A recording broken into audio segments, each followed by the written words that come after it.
Hello aspirants, welcome back to my channel. हम लोग living world पढ़ रहे थे। लिविंग वर्ल्ड में नेक्स्ट टॉपिक हम लोग आज डिस्कस करेंगे मेटाबॉलिज्म। मेटाबॉलिज्म क्या है?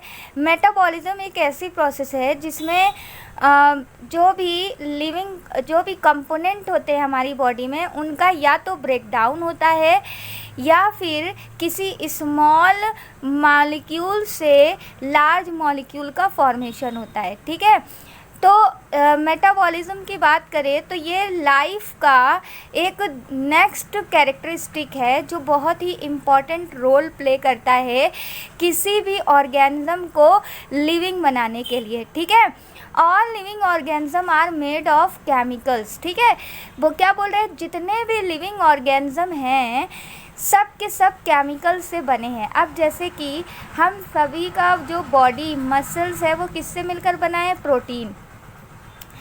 प्रोटीन क्या है? एक केमिकल सब्सटेंस ही तो है।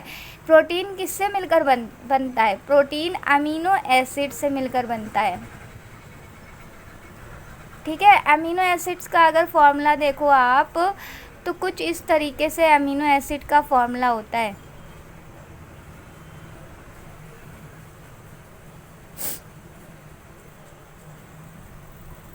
देख रहे हो ना, कार्बन, हाइड्रोजन, नाइट्रोजन, ऑक्सीजन, इन सभी केमिकल कंपोनेंट से मिलकर बना है क्या? Amino acid. और अमीनो एसिड एक से दूसरे में चेन बनाती जाती हैं और उससे क्या बनता है? प्रोटीन, है ना। तो जितने भी लिविंग ऑर्गेनिज्म हैं सब के सब किससे मिलकर बने बच्चे? केमिकल से मिलकर बने हैं। अब ये जो केमिकल हैं स्मॉल भी हो सकते हैं, बिग हो सकते हैं, बिलोंगिंग टू वेरियस क्लासेस, अलग अलग क्लासेस से बिलोंग कर सकते हैं। साइज़ इनका अलग हो सकता है, फंक्शन अलग हो सकता है। ठीक है, और ये चेंज होते रहते हैं। ठीक है, और क्या बनाएंगे? बायोमॉलिक्यूल्स। इन्हीं को क्या बोलते हैं? बायोमॉलिक्यूल्स। अब जैसे प्रोटीन लार्जर मॉलिक्यूल है और अमीनो एसिड स्मॉलर मॉलिक्यूल है। ठीक है, इसी तरह से अगर बात करें नेक्स्ट बात करेंगे हम लोग किसकी? कार्बोहाइड्रेट की। किसकी बात करते हैं? कार्बोहाइड्रेट की, है ना।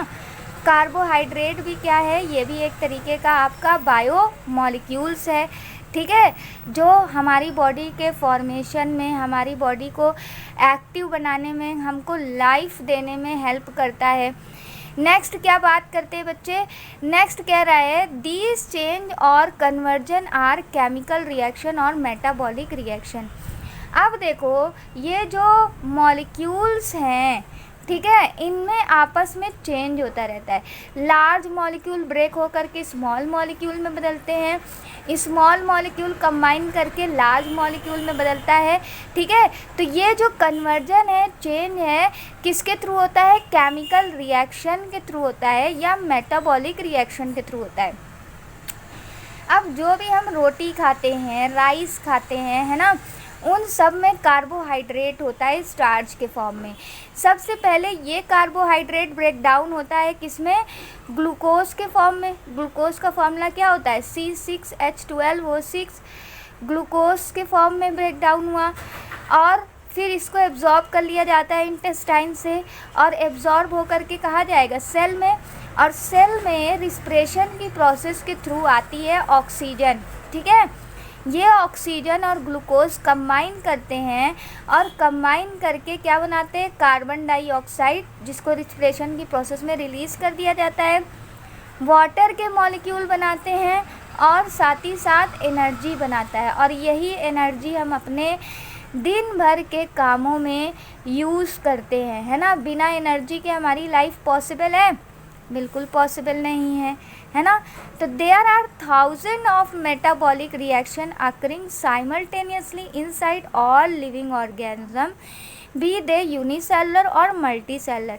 कह रहे जैसे ये रिएक्शन है ना, इसी तरह से थाउजेंड ऑफ रिएक्शन, अलग अलग तरह की रिएक्शन लिविंग ऑर्गेनिज्म में होती रहती है। अब चाहे वो यूनिसेलुलर हो जैसे अमीबा वगैरह, और चाहे मल्टी सेलुलर हो जैसे प्लांट और एनिमल्स, है ना।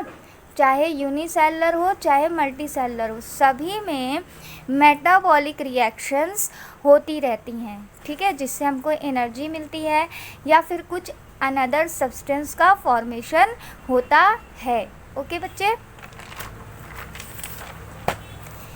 नेक्स्ट क्या बोल रहे हैं देखिए, नेक्स्ट कह रहा all plants animal fungi and microbes exhibit metabolism. अभी हमने बताया चाहे एनिमल हो, प्लांट हो, फंगी हो, माइक्रोब्स हो, कुछ भी हो, सभी में क्या होती है, केमिकल रिएक्शंस होती हैं या मेटाबॉलिक रिएक्शन होती है। अब देखो जैसे यहाँ पर एक एग्जांपल दिया है फोटोसिंथेसिस का। फोटोसिंथेसिस कहाँ होती है, प्लांट में, है ना। कार्बन डाइऑक्साइड एटमॉस्फेयर से लेगा प्लांट, वाटर एब्जॉर्ब करेगा रूट के थ्रू। सनलाइट और क्लोरोफिल की प्रेजेंस में कार्बन डाइऑक्साइड और वाटर कंबाइन करते हैं प्लांट में, है ना, और कंबाइन करके क्या बनाते हैं बच्चे, ग्लूकोज बनाते हैं, जिसको ये स्टोर कर लेते हैं। और साथ ही साथ ऑक्सीजन को रिस्पिरेशन की प्रोसेस के थ्रू बाहर रिलीज़ कर देते हैं और बाय प्रोडक्ट के फॉर्म में वाटर का भी फॉर्मेशन होता है। बात समझ में आ रही, मेटाबॉलिक रिएक्शन क्या है, मेटाबॉलिज्म क्या है। नेक्स्ट बात करते हैं किसकी, the sum of total chemical reaction occurring in our body is metabolism. जो टोटल केमिकल रिएक्शन हमारी बॉडी में होती रहती है, जिसके वजह से हम जीते हैं, वो पूरी के पूरी केमिकल रिएक्शन आपकी क्या कहलाती है, मेटाबॉलिज्म। अब मेटाबॉलिज्म दो टाइप का होता है, या तो एनाबॉलिक रिएक्शन होती है। एनाबॉलिक में क्या होता है, कुछ फॉर्म होता है ना, कुछ बनता है, जैसे कार्बन डाइऑक्साइड और वाटर मिला तो इससे ग्लूकोज बना, है ना। और दूसरी कौन सी होती है बच्चे, कैटाबॉलिक रिएक्शन। कैटाबॉलिक रिएक्शन में क्या होता है, कुछ ब्रेक डाउन होता है, जैसे यहाँ ग्लूकोज ब्रेक डाउन हो रहा है ना, किस में टूट रहा है, कार्बन डाइऑक्साइड और वाटर में टूट रहा है, ठीक है। तो या तो कुछ बनता है या तो कुछ ब्रेक होता है, किसमें, मेटाबॉलिज्म रिएक्शन में। अब देखिए क्या कह रहे हैं कि no non living object exhibit metabolism. कोई भी नॉन लिविंग ऑब्जेक्ट में मेटाबॉलिज्म नहीं होती है। यानी इस पेन की बात करें, इसमें जो प्लास्टिक लगी हुई है, क्या इसमें केमिकल रिएक्शन इस समय हो रही होगी, नहीं हो रही होगी, है ना, क्योंकि ये नॉन लिविंग है। लेकिन अगर हम अपनी बॉडी की बात करें, अभी भले हम पढ़ा रहे हैं, बैठे हैं, आप सुन रहे हो, केमिकल रिएक्शन कंटिन्यूअसली हमारी बॉडी में क्या हो रही है, चल रही है, ठीक है। नेक्स्ट बात करते हैं कि क्या मेटाबॉलिज्म इन विट्रो फॉर्म में हो सकती है। इन विट्रो मतलब क्या होता है, जो नेचर में, मतलब कि बॉडी के अंदर ना हो, ठीक है। तो क्या बोल रहे हैं, the isolated metabolic reaction outside the body of an organism. यानी ऐसी मेटाबॉलिक रिएक्शन जो किसी लिविंग ऑर्गेनिज्म के बॉडी के बाहर होती है। कहाँ परफॉर्म की जाती है बच्चे, टेस्ट ट्यूब में, इन विट्रो कंडीशन में, है ना। Is neither living nor living, है ना तो वो लिविंग होगा, लिविंग नहीं होगा। बात समझ में आया। These isolated reaction can not be regarded as living thing. अब जो लैब में टेस्ट ट्यूब के अंदर रिएक्शन, मेटाबॉलिक रिएक्शन कराई जा रही, टेस्ट ट्यूब बेबी वगैरह बनाया जाता है ना, तो वो लिविंग बॉडी के अंदर तो नहीं हो रही है, but they are definitely living reaction. लेकिन वो लिविंग रिएक्शन की तरह हो रही है ना, जो कि सिमिलर होती है। वो रिएक्शन कैसी होती है, सिमिलर होती है, जैसे किसी लिविंग बॉडी के अंदर हो रही है, तो उसको हम मेटाबॉलिक रिएक्शन बोल सकते हैं। जैसे इन विट्रो कंडीशन में टेस्ट ट्यूब बेबी का फॉर्मेशन होना, है ना, या माइक्रो प्रोपगेशन करना, प्लांट कल्चर किया जाता है ना, प्लांट को लैब में बनाया जाता है। तो ये सब जो कंडीशन होती है बेटा, ये सब क्या होती है, लिविंग बॉडी में नहीं होती, बल्कि बॉडी के बाहर होती है। कॉन्शियसनेस की बात करें तो ability to sense the surrounding environment and response to these environment stimuli is called as consciousness, है ना। यानी किसी भी सेंस को महसूस करना और उस स्टिमुलाई के प्रति जो हम लोग रिस्पॉन्ड देते हैं वही हमारा कॉन्शियसनेस कहलाता है। जैसे मान लो कि कहीं आग लगी है, ठीक है, तो ये जो आग लगी हुई है ये क्या है, हमारे लिए स्टिमुलाई है। अब हम इसको टच करेंगे, हाँ टच करेंगे और हमको तुरंत ये महसूस होगा कि ये हमारे लिए ख़तरा है और हम रिस्पॉन्स क्या करेंगे, वहाँ से हाथ हटा लेंगे, है ना।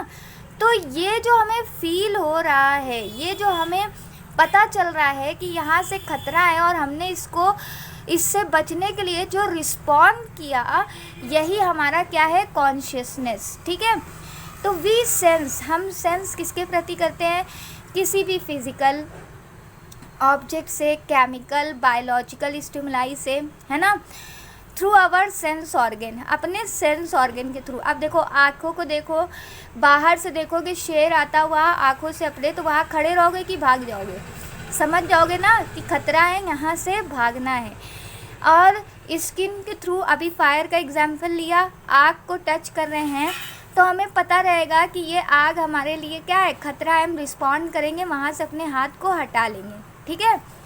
इसी तरह से प्लांट ऑल्सो सेंस, प्लांट भी सेंस करते हैं, वो भी रिस्पॉन्ड करते हैं एक्सटर्नल फैक्टर जैसे लाइट के प्रति, वाटर के प्रति, टेम्परेचर के प्रति, पॉल्यूटेंट के प्रति, ठीक है। ऑल ऑर्गेनिज्म, चाहे वो प्रोकैरियोटिक हो, यूकैरियोटिक हो, सब में कॉन्शियसनेस, इन्वायरमेंटल क्लूज़ मिले हैं, कई सारे ऐसे एक्सपेरिमेंट किए गए हैं जो ये शो करता है कि चाहे वो प्रोकैरियोटिक हो, यूकैरियोटिक हो, सब में कॉन्शियसनेस की एबिलिटी पाई जाती है, ठीक है।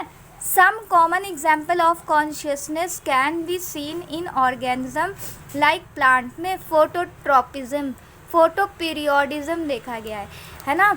एक बंद कमरा लिया गया और उसमें एक छोटा सा होल कर दिया गया और इस कमरे में क्या, पॉट में प्लांट रख दिया गया और यहाँ से सनलाइट आ रही थी।